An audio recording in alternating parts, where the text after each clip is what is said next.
El doctor Jorge Dawich es el jefe del Servicio de Patología del Hospital de Clínicas y me acompaña, obviamente, Sole Blardone, que produce estas notas médicas que todas las semanas tenemos aquí en Infobae Televisión en este espacio. Gracias, Sole, por estar acá y por acompañarnos, bueno, y por haber traído al doctor aquí. Así que, bueno, avanti. Lo trajimos porque justamente creo que la palabra hepatitis a todos nos da un poquito de, sí, claro, de miedo. Me gustaría, doctor, que nos contara bueno, cuáles son los tipos de hepatitis más frecuentes, bueno, y que nos hiciera una salvedad con el tema de la hepatitis C, que es la más temida de las tres, creo. Perfecto. Las hepatitis se denominan por las letras del abecedario, desde la A hasta la E. Y en la Argentina, las más prevalentes, o sea, las más frecuentes son la hepatitis A, es la más frecuente de todas, le sigue la hepatitis B y finalmente, perdón, la hepatitis C y finalmente la hepatitis B. Ahora, para la hepatitis A y para la hepatitis B me gustaría remarcar el dato de que existen las vacunas, que en la Argentina existen vacunas y que hay una ley que obliga a la vacunación. Por lo tanto, digamos, se puede acceder de manera gratuita a la vacunación para estas dos entidades y obviamente prevenir la aparición de hepatitis. En su momento, cuando la vacunación no estaba tan diseminada, la hepatitis A, o sea, cuando no era, digamos, de disponibilidad pública, la primera causa de trasplante en niños era la hepatitis A. Es una enfermedad que da muy pocos síntomas, muy pocas manifestaciones habitualmente, pero adquiere jerarquía en 1 de cada 10.000 más o menos. ¿Y cómo se diferencian una de la otra? Se diferencian, digamos, más allá del virus y de las características, puede ser exclusivamente, yo diría, por 2 o 3 cositas mínimas, que son vías de transmisión y posibilidad que tienen de evolucionar hacia formas crónicas. Quien tiene una hepatitis A tiene solamente 2 posibilidades: o se cura y no queda con ninguna secuela de ningún tipo, o se muere, entendiendo como muerte aquel que tiene una mala evolución o se trasplanta. Pero digamos que no existe un término medio, no hay evolución a la cronicidad. La hepatitis B tiene una característica que es que puede evolucionar a la cronicidad. Cuando una persona tiene contacto con el virus de la hepatitis B, puede evolucionar a la cronicidad. ¿Qué porcentaje es el que evoluciona a la cronicidad en hepatitis B? En el adulto es muy baja, menos del 2%. En el recién nacido, cuando hay transmisión de la mamá al bebé en el momento del nacimiento, la chance de evolución a la cronicidad es del 85%. Y eso va disminuyendo hasta la edad infantil, hasta los 6-7 años, que ya baja y prácticamente llega a ese porcentaje tan bajo que decíamos. Por eso la mamá, de rutina, en la Argentina, el obstetra le hace control para ver si tiene hepatitis B o no. Si llega a tener hepatitis B, existe medicación que se le da a la mamá y vacuna al recién nacido y gamma globulina, y con eso se evita en más del 99 o 97, 99% de los casos que adquiera la infección. Ahora bien, la hepatitis A se transmite a través de lo que decimos vía fecal oral, o sea, el tubo digestivo a través de la materia fecal, o sea, mala higiene de manos, se transmite el virus de la hepatitis A. El virus de la hepatitis B, la vía de transmisión es la percutánea, o sea, a través de la sangre, y la transmisión sexual. El virus de la hepatitis C, la transmisión es fundamentalmente la transmisión percutánea, o sea, a través de la sangre. La transmisión sexual es excepcional.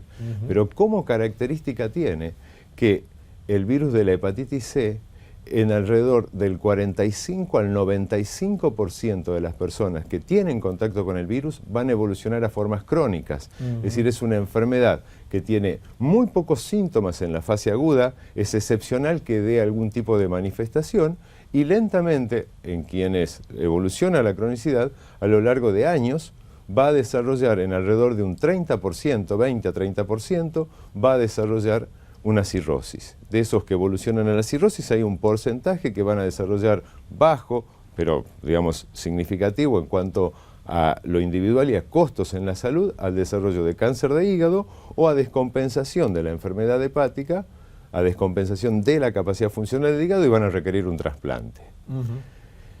La hepatitis B, cuando evoluciona a la cronicidad, puede tratarse.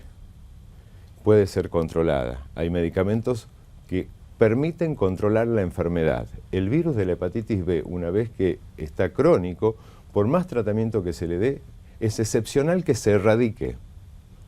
Pero puede ser controlado con tratamiento y esa persona pierde capacidad infectiva, mejora su hígado, es decir, mejora todo.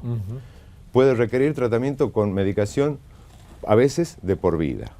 La hepatitis C, como contrapartida, la diferencia que tiene es que médicamente podemos decir que este virus puede ser erradicado con el tratamiento y una persona puede curarse. Curación significa, en verdad, curación, es decir, tenía una enfermedad hepática crónica y deja de tenerla y no la tiene más. Claro.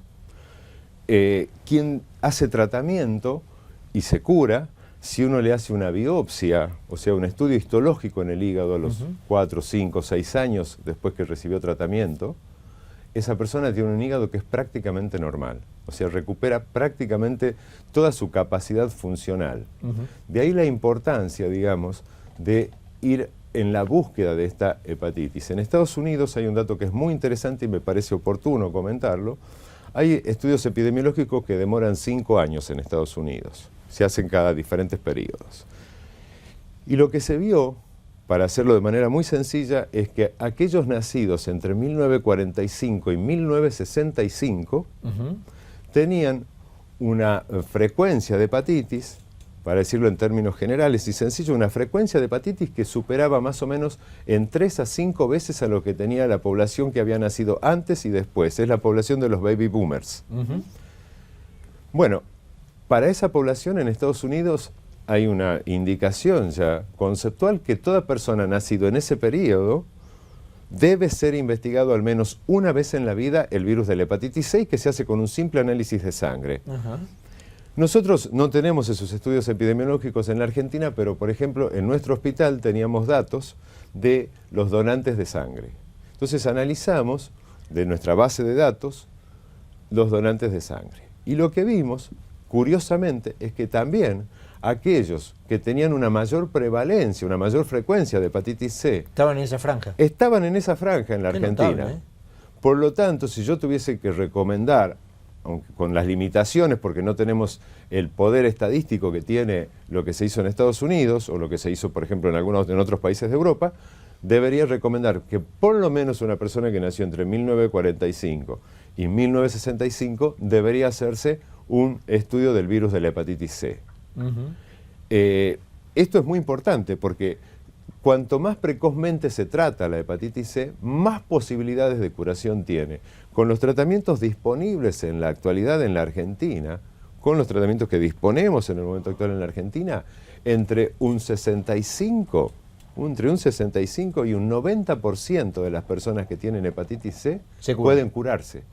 ¿Y para cuáles había, discúlpeme, pero creo que es bueno repetirlo, para cuáles había vacuna? Para la hepatitis A y para la hepatitis B, que forman parte del calendario de vacunación del niño y del recién nacido.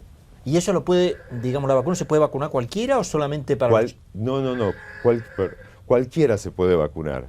Esto es muy importante. Digamos, supongamos que usted no se vacunó en la infancia, que usted no se vacunó, pero usted y yo no nos vacunamos. A ella seguramente nació hace un par de meses, está vacunada, pero nosotros no nos vacunamos. Entonces, yo voy a mi médico y le digo, me hace por favor los marcadores de hepatitis en sangre y en función de eso, yo si no tengo los anticuerpos me voy a vacunar. Y esto es, digamos, uno puede decir... Ahora, la vacuna no cura. No, pero previene la enfermedad. Claro. Entonces yo... Pero la previene para el que no la tiene. Para el que no la tiene. tiene. Si por ahí uno la tiene... Bueno, no. Exacto. ¿Quién, digamos, tuvo hepatitis A? En la Argentina, nosotros ya hicimos, y hay otros estudios, no tan solo nosotros, en el año 1996, estudiamos 7.000 personas de Capital Federal y vimos que el 60% de los que viven en Capital Federal habían tenido la hepatitis A y no lo sabían. Es que hay mucha gente que no tiene ningún síntoma, hay mucha gente eso es lo habitual. Que lo tuvo y no tuvo ningún síntoma. Exacto, eso es lo característico. Uno piensa en hepatitis y piensa en el color amarillo de la piel, de los ojos, la orina de color oscuro, y bueno, y en realidad ahí en esa gente es una fracción muy pequeña. La gran mayoría no tiene ninguna manifestación. Por lo tanto, digamos, es importante que si uno va a su médico clínico y no se ha estudiado, pedirle, bueno, ¿me estudia? No tengo anticuerpos que me protejan contra la hepatitis A y contra la hepatitis B, bueno, me quiero vacunar. ¿Y esto con un hepatograma sale? Con un análisis específico para búsqueda de anticuerpos. El hepatograma que mide si es que hay inflamación en el hígado, ¿no? En realidad para eso sirve, para ver cómo está funcionando, incluso en una persona que ya tiene una enfermedad hepática avanzada, como la cirrosis, puede ser absolutamente normal. O sea que el hepatograma no necesariamente va a informar lo que está pasando. Yo tengo que pedirle a mi médico que me haga las serologías o los estudios, es decir, para hepatitis A, B y C.